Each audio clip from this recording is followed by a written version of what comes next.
Hello everyone, this is me and we are back with our lectures. So as you know that we all are here for we all here discuss our physics talks and etc. We you okay.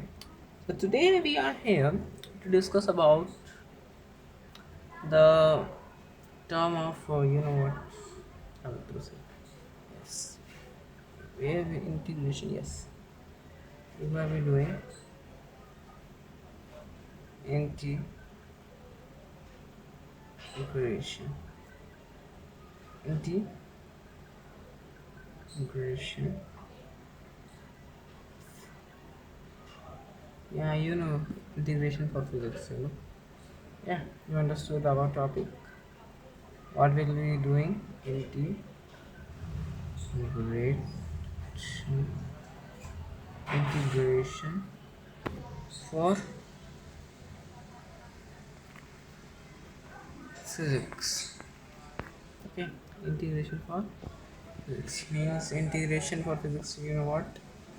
ये basically हम integration physics के लिए हम बात करेंगे कि integration जो है जो फिज़िक्स के लिए रिक्वायर्ड होता है, जो इंटीग्रेशन फिज़िक्स के लिए रिक्वायर्ड होता है that integration is that integration जो है वो उस लेवल का इंटीग्रेशन, जैसे आप समझो कि ये एक इतना बड़ा सा एक सी है, तो उस सी में से इतना सा भाग आप मैथ्स में लेंगे और उसमें से भी हम इतना सा भाग फिजिक्स में लेंगे। इंटीग्रेशन इतनी बड़ी चीज़ है, दिखा सकते हैं आपको मैं, ये है इंटीग्रेशन। इतना आप जेई मैथ में पढ़ेंगे, इतना जेई फिजिक्स में पढ़ेंगे, जेई फिजिक्स। ठीक, तो इंटीग्रेशन तो आज हम ये जो हमारा काला काला भाग है इसको कवर अप करने आए हैं और ये एक तरीके से वन शॉट होगा इंटीग्रेशन का। और इंटीग्रेशन कोई खैर खास कोई बड़ा टॉपिक तो नहीं है, लेकिन इंटीग्रेशन को जो समझना है वो इंटीग्रेशन हमको इवेलुएट करना होगा। ठीक, सो आई थिंक भी हमने बहुत टाइम हमारा वेस्ट कर लिया है, तो yes continue. Okay continue. Okay, first of all इसको एक पार्टीशन कर लेते हैं। सबसे पहले आप लोगों ने मेरा डिफरेंशिएशन के लेक्चर शायद देखे होंगे या कहीं और से भी पढ़ के आए होंगे, तो आप कहीं से पढ़ के आए हो सम बात तो आप एक ही करेंगे, डिफ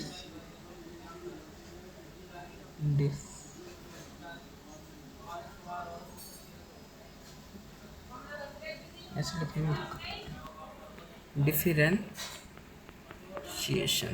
ठीक, ओके। डिफरेंशिएशन जो है उसका इंटीग्रल इज द रिवर्स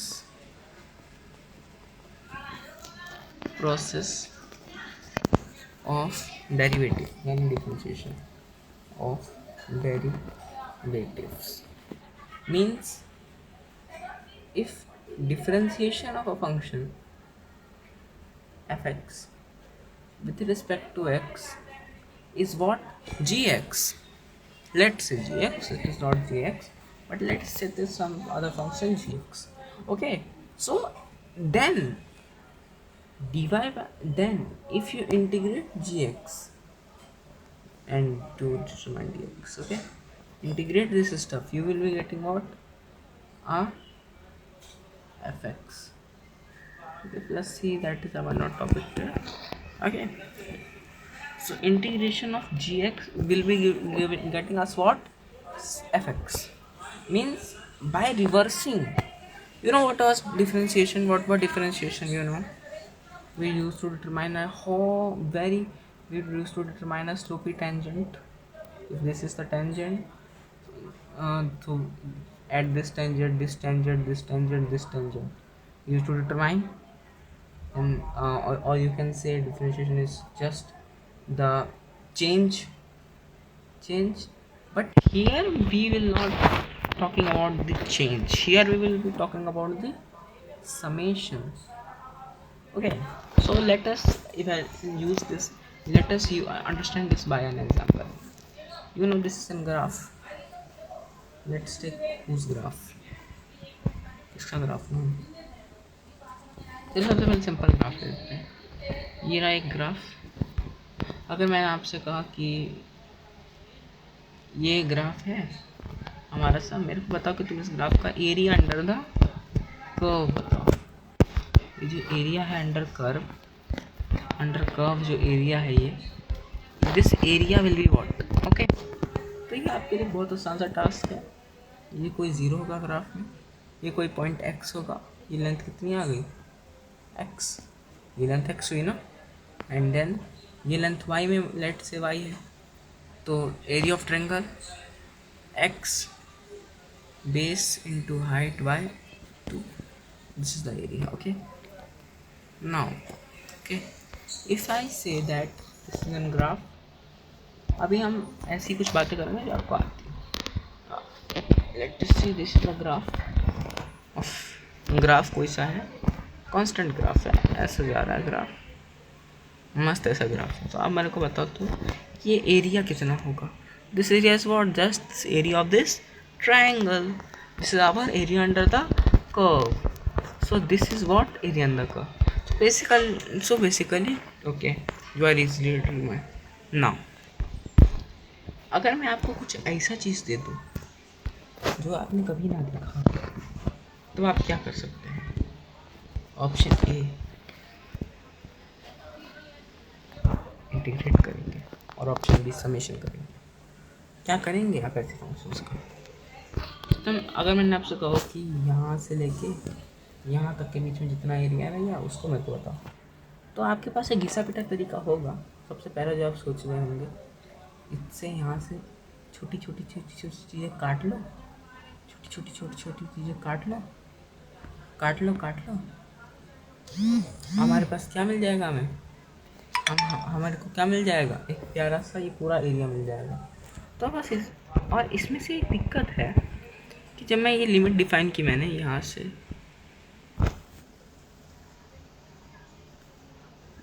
ये इसको थोड़ा डिटेल में देखते हैं. ठीक, तो ये जो पॉइंट है, अगर मैं जब एक स्ट्रेट लाइन बना के दिखाता हूँ आपको, स्ट्रेट लाइन से डिफरेंट कलर में,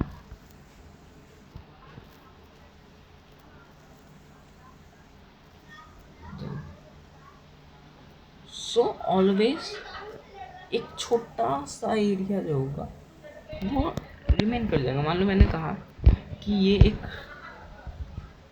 क्या किया मैंने कहा कि ये एक dx,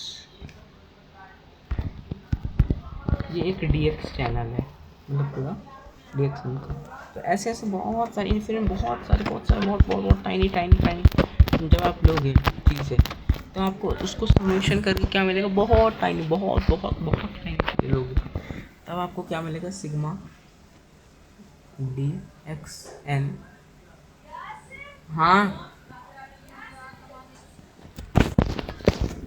so dx sigma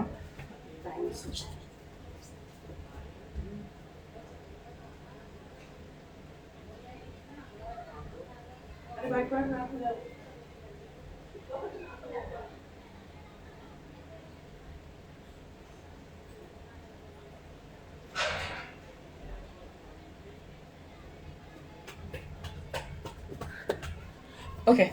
So there was a voice problem. Yes. Okay. So now we are back. So where were we? So जब मैं इस चीज़ का इंटीग्रेशन करूँ, I is equals to 1 से n टर्म्स तक.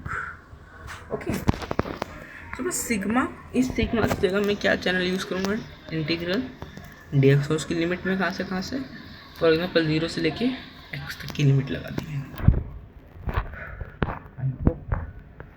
और सिग्मा और इंटीग्रेशन थोड़ी सी अनरिलेटेड चीज़ें.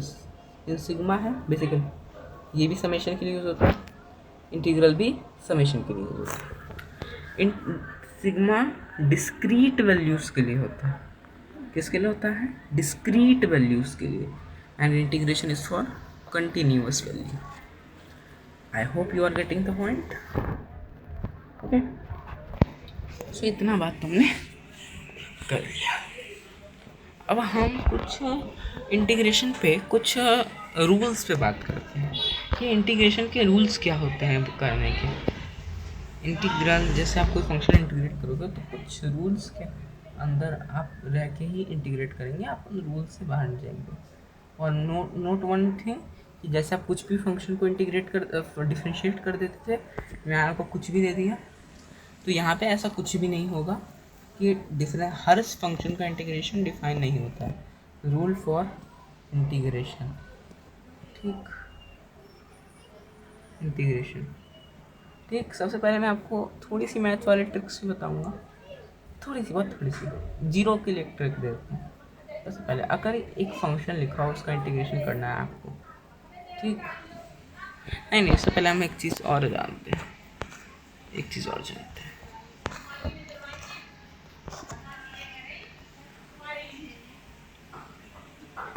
हाँ, टाइप्स ऑफ इंटीग्रेशन, ठीक. We are doing now types of integral के. टाइप्स कितने होते हैं इंटीग्रल्स के? टाइप्स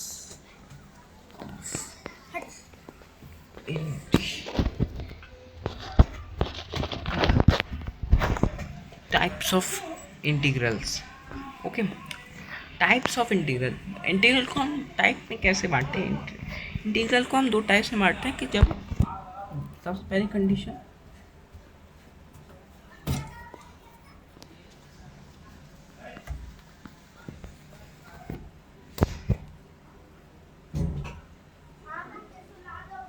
लिमिट नहीं पता हो, यानी सबसे पहले कंडीशन की अगर आपको लिमिट पता है, दूसरी चीज़ आपको नहीं पता है, वैसे आगे भी हो सकता है. तो जब लिमिट नहीं पता होती तो हम उसको बोलते हैं इनडेफिनाइट इंटीग्रल. और जब लिमिट पता होती है तो उसको बोलते हैं क्या? Definite integration. Okay, definite integration. Okay, integrals, definite integrals. We are talking about too much. So we are continuing what? Indefinite.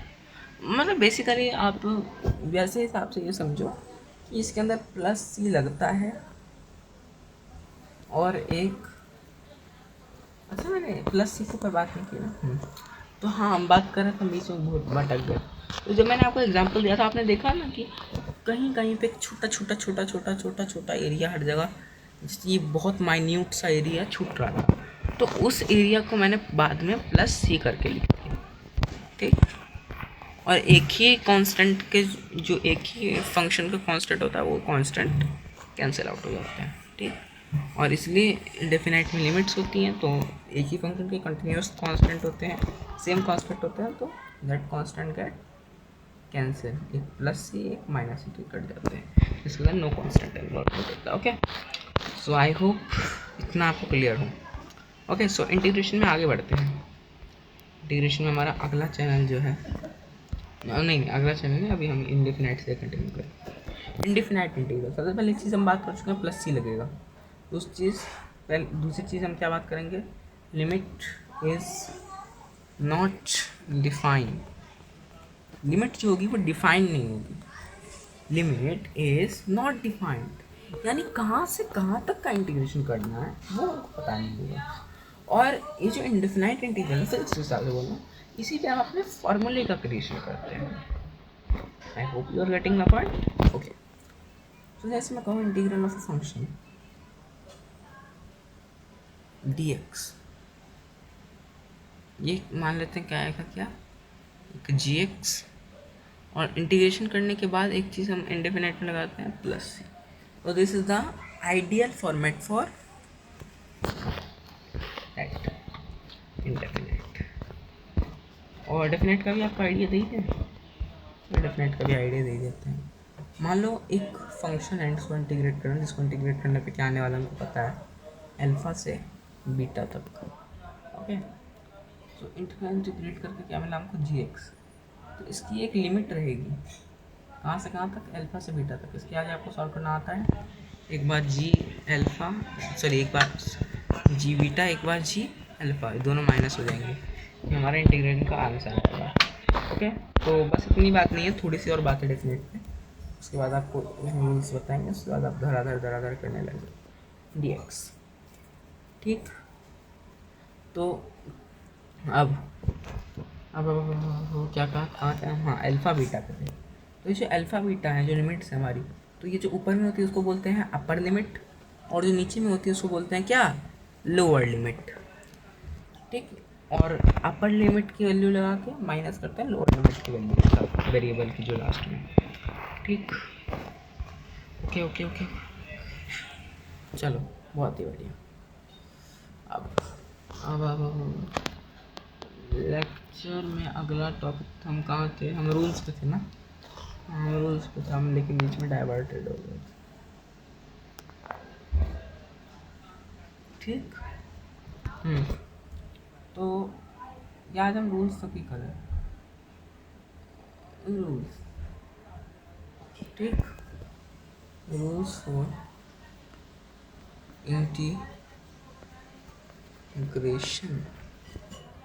Integration of any function with respect to d x, इसके ऊपर हम रूल्स जान रहे हैं इसके। सबसे पहले basically inverse चीज़ है, तो बेसिकली मैं पढ़ने के लिए आप एक ही रूल है, उससे ज़्यादा कुछ खास है नहीं, बाकी तुमको तो कुछ खास काम आएगा नहीं।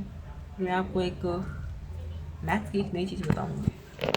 सबसे पहली चीज़ कि इंटीग्रेशन जो है वो ज़ीरो आएगा कब, जब जो हमारा फंक्शन लिखा हो, जैसे ये मैथ्स की चीज़ है लेकिन आपको एफिशिएंसी होगी इसलिए मैं बता रहा हूँ। ठीक, एफ एक्स डी एक्स, ये जो एफ एक्स डी एक्स है इस पर ध्यान दो। एफ एक्स पे अगर ये फंक्शन कैसा हो, मैथ्स में हम जानते हैं, इसको चेक करते हैं कैसे, ऑड इवन, ये आप जानते हैं चेक करना, अब तो जानते होंगे, नहीं जानते तो फिर ये ट्रिक आप स्किप कर सकते हैं। ऑड इवन, ऑड इवन यानी अगर ये फंक्शन ऑड है, इवन से तो काम नहीं है, सिर्फ ऑड से काम है। अगर इंटीग्रेशन ऑड है तब तो हम क्या करेंगे, उसका इंटीग्रेशन कुछ भी कितना भी बड़ा लिखा हो ऑड बन जाए तो क्या होगा इसका integral, 0 4 f x equals to, odd function के लिए इंटीग्रेशन क्या होता है, 0 बस। इंटीग्रेशन, अब मान लो integration of any constant D X, इस बार एक कांस्टेंट को सी नहीं लेते, इस बार इस कांस्टेंट को क्या ले, मान लो कोई कांस्टेंट है alpha, alpha as a constant with respect to d x, तो उसका इंटीग्रेशन क्या आएगा, alpha x plus C, this will be in the integral. Okay, मैं थोड़ी हट के बात बता रहा हूँ इसलिए। अब हम पावर रूल पे जाएंगे, होप सो, यस,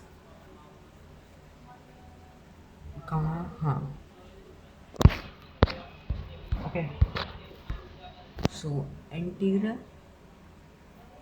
एक्स की पावर एन, कुछ भी हो by power n, for n not implies to क्या, -1 एक्स की power n plus 1 by n plus 1। अच्छा एक चीज़ देखते हैं, क्या इसको डिफ्रेंशिएट करके हमको क्या मिलेगा, फिर भी नॉलेज के लिए डिफ्रेंशिएट करते हैं, ये पावर रूल तक ही रखें आज, पावर रूल तक ही रखें, चलो इसको डिफ्रेंशिएट करके बात करना एंड करते हैं आज। n+1 हमने बहुत थ्योरी पर भी बात किया ना, इसमें हमारा टाइम थोड़ा ज़्यादा चला गया, नहीं तो डी आर है डी एक्स, नीचे में n+1 था। हाँ, तो इसको अगर मैं क्या कर सकता हूँ, कुछ तो कर ही सकता हूँ, टी मान लो, हाँ तो टी मान लेता हूँ इसे, तो d y by d x of, ऊपर में क्या आ जाएगा, एक्स की पावर टी बाय टी, इसका डिफरेंशिएशन करो तो नीचे में टी स्क्वायर एक्स की पावर टी का स्क्वायर, नहीं इसका डिफरेंशिएशन तो जब हम इसको डिफ्रेंशिएट करेंगे तो वो क्या मिलना चाहिए कायदे अनुसार, n+1 बार n+1। हमको डिफ्रेंशिएट करने में पता है क्या मिलेगा, क्या मिल रहा है हमको डिफ्रेंशिएट करने पे? अरे होना तो चाहिए डिफ्रेंशिएशन यार, लंबा जाएगा, बस लंबा जाएगा। आप लोग डिफ्रेंशिएशन कर लेना, मैं कर सकता हूँ बट चलो कर ही देते हैं। आपको लगा कि मैं नहीं कर पा रहा, वैसे रिज़ल्ट मैं बता सकता हूँ क्या आएगा, एक्स आएगा, होप सो सी आना चाहिए। ठीक, तो जो सपाट डी वाई है हमको निकालना क्या है, वे तो टाइम पे तो हम लेट कर ही क्यों रहे हैं, यही जो बात है। D y by d x, d y by d x of what, x की पावर n+1 बाय n+1। इसको इंटीग्रेट डिफ्रेंशिएट कर रहे थे हम ना फर्स्ट प्रिंसिपल से, सॉरी उससे। तो हम चेन रूल क्यों लगा रहे हैं, इसमें चेन रूल लगेगा ही नहीं, हम आगे आगे क्या ज़्यादा। अच्छा ठीक, तो ठीक, अब n+1 का डिफरेंस, n+1 मल्टीप्लाई एक्स की पावर n+1 का डिफ्रेंशिएशन, एक्स की पावर n+1 का डिफ्रेंशिएशन क्या आएगा, n+1 -1 बाहर में n+1। ठीक, यानी मैं उसको फेयरली लिख देता हूँ, x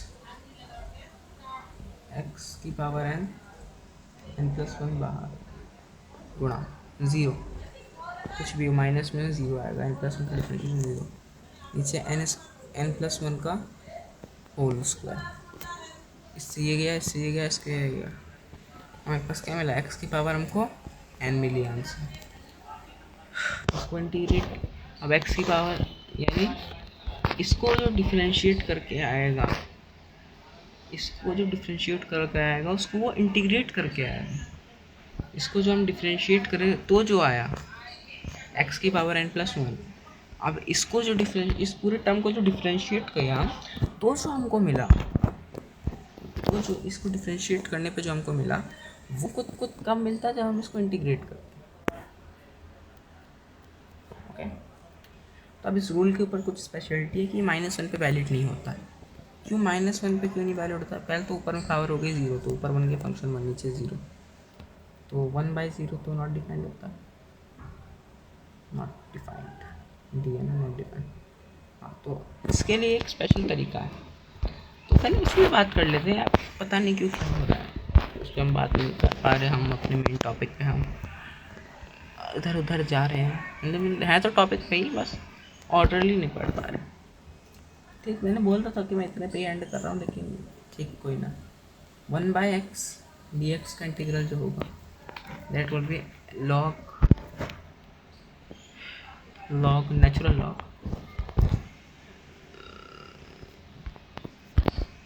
log e raised to the power of mod x,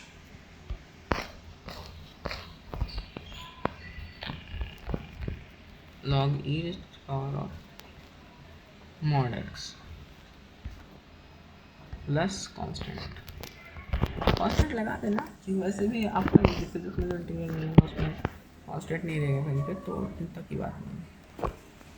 ठीक, तो इतना कॉम्प्लिकेटेड हमने बना चुका है चीज़ें, ज़्यादा ही कॉम्प्लिकेटेड बना दिया। थोड़ी मैथ्स थोड़ी होती ही ऐसी, अदरवाइज़ ये तो प्यारा है। इंटीग्रेशन भी, इंटीग्रेशन रूल्स हमने एक ही रूल किया, उस पर हमने इतने कर लिया है। So that's for all.